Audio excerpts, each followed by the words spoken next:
I'm gonna go to work. Andrew Cuomo and his news conferences are must-watch amid coronavirus outbreak.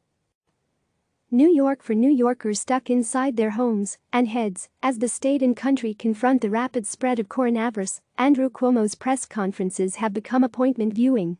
Starting a little before noon and running as long as an hour, the New York governor offers something simple and, to many viewers, deeply necessary. A sense that someone is in charge, even if the news is bad and consistently getting worse. Everyone knows what we're dealing with, Cuomo began, matter-of-factly, on Friday. It's preventing an overload of the healthcare system. The pressers have turned into indelible split-screen moments between Cuomo and President Donald Trump, whose own news conferences often take place during or after those in New York, unfolding in real time for those watching in New York City. For many viewers, they are a stark and jarring reminder of the broad chasm between the federal government's response to the coronavirus pandemic and efforts at the state level, where governors like Cuomo are increasingly taking stricter action and greater responsibility as they seek to stabilize both health infrastructure and ward off a public panic.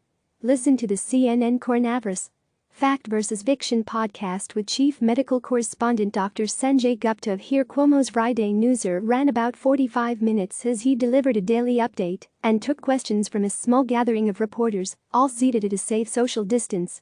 He covered everything from how the delayed federal tax filing deadline would affect state finances to whether massages were essential. They are not, he said, the governor decidedly said, and his chat with internet service providers, whom Cuomo said he asked to expand data capacity free of charge. After informing the public that a press officer had shown coronavirus symptoms, which touched off an internal quarantine, Cuomo stopped. "I'm gonna go to work," he declared, before standing up, along with his aides, and heading off. Until tomorrow. A stark contrast as Cuomo was wrapping up in New York, Trump and his team were beginning their own briefing at the White House.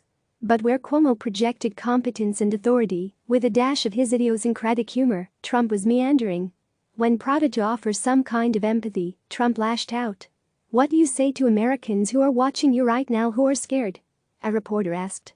"I say that you are a terrible reporter, that's what I say," Trump replied. "I think it's a very nasty question." Whether he was annoyed that the wind-up to the question included statistics on the sick and dead or at its characterization, scared, of Americans, was unclear. "They're looking for answers and they're looking for hope," Trump continued, as if observing from afar. Cuomo has been blunt and at times searching, but unerringly forthright, even with unnerving information. He has been open in seeking out the equipment desperately needed by healthcare providers, like face masks and ventilators. Asked on Friday if the state was headed toward a cash crunch, he answered, yes. When discussing his statewide order requiring workers in non-essential businesses to stay home, Cuomo acknowledged a potential for criticism. "If someone is unhappy, if somebody wants to blame someone or complain about someone, blame me," he said. "There is no one else who is responsible for this decision." Contrast that with Trump, a fellow Queens native who also entered his father's line of work. A week earlier, the president faced questions at a press conference over his role in the country's failure to produce and implement functioning coronavirus tests. His answer: "I don't take responsibility at all." This is really what he's built for. The blundering and opacity in Washington has underscored some of Cuomo's more commonly appreciated qualities, but also opened the door for the three-term governor to surprise old friends, enemies and so many others who have found themselves on both sides of the line. "It's pretty legendary, our fights with the governor," said Randy Weingarten, the president of the American Federation of Teachers. "But even when we're really mad at each other, and we have been, there's always still a line where you can talk to each other." Cuomo and Weingarten go back decades. Their clashes and reconciliations have offered Weingarten a unique insight into the governor himself, how he thinks and how his actions now are being perceived by the public. This is really what he's built for. He has the mind, the analytical sense and the combination of moxie and smarts and bulldogishness that has made him both respected and questioned for all these years, Weingarten said. But what you're also starting to see is great empathy and great leadership. Cuomo's crisis response has also won him praise from more unlikely corners. The feminist website Jezebel via writer Rebecca Fishbane recently asked, tongue-in-cheek, "Help, I think I'm in love with Andrew Cuomo." Meanwhile, New York Times media columnist Ben Smith put a finer point on it in his piece. "Andrew Cuomo is the control freak we need right now." Both Smith and Fishbane acknowledged, in their respective talkers, the weirdness of the moment. Cuomo's flashes of disdain for some progressive agenda makers and policies have made him a loathed figure among many on the left. The anger bubbled over in 2018 when he was faced with his most intense primary challenge yet from the actress and activist Cynthia Nixon. He buried her bid in a slash-and-burn campaign, but progressives surged down the ballot, filling up the state legislature. Cuomo signed a raft of new legislation they delivered to his desk over the following year. Fishbane ticked off Cuomo's resume of offenses to the left, but ultimately landed on something more elemental. In this time of crisis, she wrote, with little concrete information available, I need Cuomo's measured bullying, his love of circumventing the federal government, his sparring with increasingly incompetent city leadership. Smith landed on a similar conclusion. Mr. Cuomo has emerged as the executive best suited for the coronavirus crisis, he wrote a few days earlier, as President Trump flails and New York City Mayor Bill de Blasio wrestles haltingly with a crucial decision and then heads to the gym. De Blasio, the two-term mayor, has been Cuomo's foil for years. But where in the past the divisions between them have largely centered on who, state or city, would pay for what and who, Cuomo or de Blasio, would get the credit, the questions now are more immediate and potentially life-altering. Last Sunday, while de Blasio appeared tied up in knots over whether schools would open on Monday, Cuomo, who had also expressed some reservations, stepped forward to demand they be closed. I call on the parties and the leadership in New York City to come up with a plan on childcare and on food, and to do it within 24 hours, Cuomo said on a conference call. De Blasio made it official soon thereafter. But the mayor's trip, the next morning, to his gym for a farewell workout, underscored New Yorkers' worries and puzzlement over his handling of the crisis.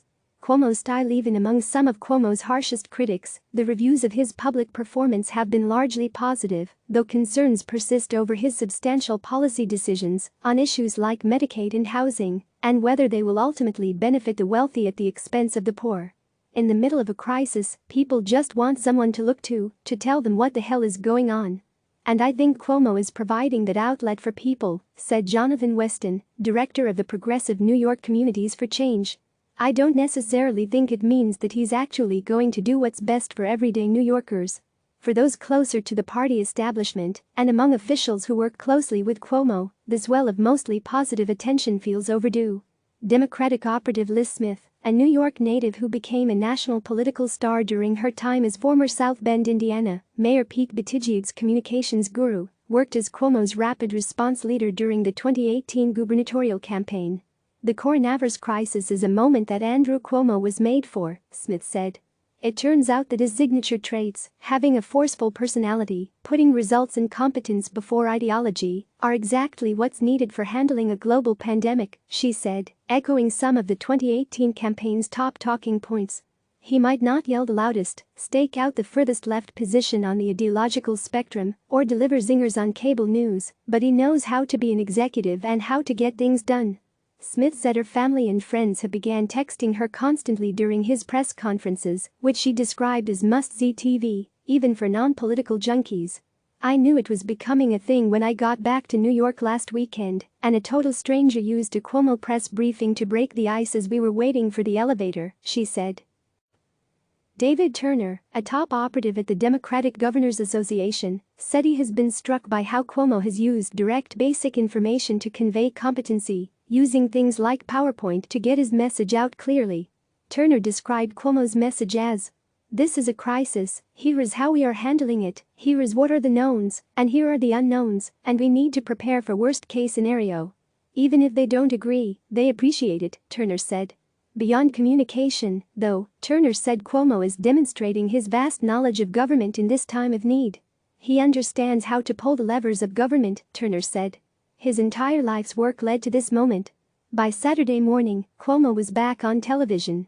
This time out he put a special emphasis on the young people who were not fully complying with orders to stay at home, instead flocking to New York parks. "You shouldn't be endangering your own," Cuomo said. "But you certainly have no right to endanger someone else's." Click subscribe to receive the latest news.